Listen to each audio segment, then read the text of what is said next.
ఇక ఓమన్ తీరంలో భారతీయ సిబ్బందితో ప్రయాణిస్తున్న నౌకపై అమెరికా చేసిన దాడిలో విశాఖకు చెందినటువంటి మెరైన్ ఇంజనీర్ సురేష్ పట్నాల మరణం బాధాకరమన్నారు ఎమ్మెల్యే విష్ణుకుమార్ రాజు. ఇక పార్థివ దేహాన్ని సందర్శించి వారి కుటుంబ సభ్యులకు ఆయన ధైర్యం తెలియజేశారు. ఇక కేంద్ర రాష్ట్ర ప్రభుత్వాలు సురేష్ కుటుంబానికి అండగా ఉంటాయంటున్న ఎమ్మెల్యే విష్ణుకుమార్ రాజుతో మా correspondent Narasimha face to face.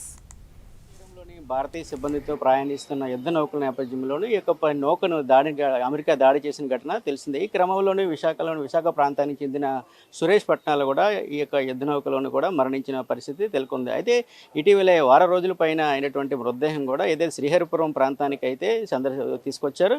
అయితే ఈ నేపథ్యంలో ప్రజాప్రతినిధులు కూడా ఏదైతే మృతదేహాన్ని సందర్శించేందుకు కూడా వారిని కుటుంబ సభ్యులను కూడా పరామర్శించేందుకు వెళ్తున్నారు. ఈ నేపథ్యంలో విశాఖ ఉత్తర నియోజకవర్గం ఎమ్మెల్యే విష్ణుకుమార్ రాజుతో పాటుగా ప్రజాప్రతినిధులు కూడా కుటుంబాన్ని కూడా పరామర్శించేందుకు వెళ్తున్నారు. ఈ తరుణంలో ఈ ఘటనకు స్పందించి కూడా ఏదైతే ఈ శ్రీహరిపురం ప్రాంతంలో ఈ నౌకలో కూడా విశాఖ వాసి చనిపోవడం పట్ల ఈరోజు మీరు ఏ విధంగా స్పందిస్తారు? ఇది చాలా దురదృష్టకరమైన సంఘటన. ఇది ఏదైతే ఇరాన్ వార్లో దురదృష్టవశాత్తు 3 భారతీయులు ప్రాణాలు కోల్పోవడం జరిగింది. దాంట్లో విశాఖ వాసి అయిన పట్నాల సురేష్ గారు చనిపోవడం జరిగింది. సో ఇమీడియట్గా నాకు 11th ప్రధానమంత్రి గారి ఆఫీస్ నుంచి ఇన్ఫర్మేషను, అట్లాగే వారిని ఫ్యామిలీని కూడా కలిసి వచ్చి మాకు కమ్యూనికేట్ చేయమని చెప్పి ప్రధానమంత్రి నరేంద్ర మోడీ గారి ఆఫీస్ నుంచి నాకు మెసేజ్ వచ్చిన వెంటనే నేను రావటం జరిగింది మొన్న 11వ తారీఖున.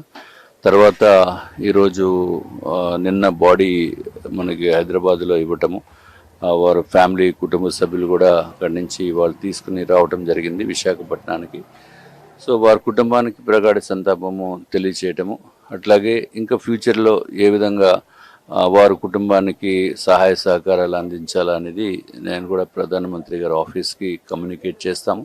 చేసిన తర్వాత అట్లాగే రాష్ట్ర ప్రభుత్వానికి కూడా మనం కమ్యూనికేట్ చేసి వారి కుటుంబానికి ఏ సహాయ సహకారాలు అందించడానికి ప్రభుత్వాలు ముందు ఉంటాయని నేను భావిస్తున్నాను. చూసుకుంటే ఇలాంటి ఘటనలు కూడా ఏదో పశ్చిమాసియా దేశాల్లో కూడా యుద్ధ వాతావరణం నెలకొని లేకపోతే ఒక సామాన్య పౌరులు అదేవిధంగా ఏదైతే ఉపాధి అవకాశానికి వెళ్ళి ఈ తరహా ఘటనలు కూడా చనిపోవడం కూడా వాళ్ళ కుటుంబానికి తీరని శోకంగా మారాయి. భవిష్యత్తులోని కేంద్ర రాష్ట్ర ప్రభుత్వాల నుంచి వారికి పూర్తి సహకారం ఉంటుంది అనుకుంటున్నారు.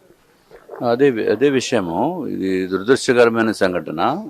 అది వారు అయినప్పుడు అమాయకులు ప్రాణాలు కోల్పోవటం అనేది జరుగుతుంది. అది ఈయనకి ఏ విధమైన సంబంధం లేనప్పటికీ కూడా అది దురదృష్టవశాత్తు డ్రోన్ అటాక్లో 9వ తారీఖు రాత్రి జరిగినట్టుగా మనకి ఉన్న ఇన్ఫర్మేషను. 10వ తారీఖుకి అఫీషియల్గా మిస్సింగ్ అని చెప్పి కమ్యూనికేషన్ రావటం జరిగింది. కానీ డెత్ సర్టిఫికేట్లో 17వ తారీఖు అని చెప్పి ఇవ్వటం జరిగింది. సో మేడం గారు, ఎవరైతే సురేష్ గారు భార్య గారు ఇట్లాగా సర్టిఫికేట్ డేట్ తేడా ఉంది అని భావన ఎక్స్ప్రెస్ చేస్తే నేను ప్రధానమంత్రి నరేంద్ర మోడీ గారు ఆఫీస్కి మెసేజ్ పంపించడం జరిగింది. అట్లాగే వారి కుటుంబ సభ్యులకి ఏ విధమైన సహాయ సహకారాలు వీలైనంత వరకు మా సైడ్ నుంచి మేము పూర్తి ప్రయత్నం చేస్తాము. ఆంధ్ర రాష్ట్ర ప్రభుత్వం నుంచి కానీ లేకపోతే కేంద్ర ప్రభుత్వం నుంచి కానీ వాళ్ళకి రూల్స్ రెగ్యులేషన్స్ ఉంటాయి. సో దాన్ని అనుసరించి చేస్తారని చెప్పి నా యొక్క అభిప్రాయం. ఇది పరిస్థితి. చూసుకుంటే ఏదైనా సురేష్ మృతి బాధాకరమని అటు ప్రజాప్రతినిధులు ఏదో చెప్తున్న పరిస్థితులకు ఉంది. ఏదేమైనా కూడా ఇటువంటి ఘటనలు దురదృష్టకరమని కూడా ప్రజాప్రతినిధులు అటు ఎమ్మెల్యే గణబాబు అయితే ఇటు విష్ణుకుమార్ రాజు చెప్తున్న పరిస్థితి నెలకొంది. ఏదేమైనా కూడా భవిష్యత్ కాలంలో కూడా వారి కుటుంబానికి అండగా ఉంటామని, అదేవిధంగా ఏదైతే ప్రభుత్వం నుంచి రావాల్సిన ఎక్స్గ్రేషియా పూర్తిగా సహకారం అందిస్తామని కూడా చెప్తున్న పరిస్థితి నెలకొంది. కెమెరామెన్ సూర్యతో నరసింహ, ప్రైమ్ లైన్, విశాఖపట్నం నుంచి.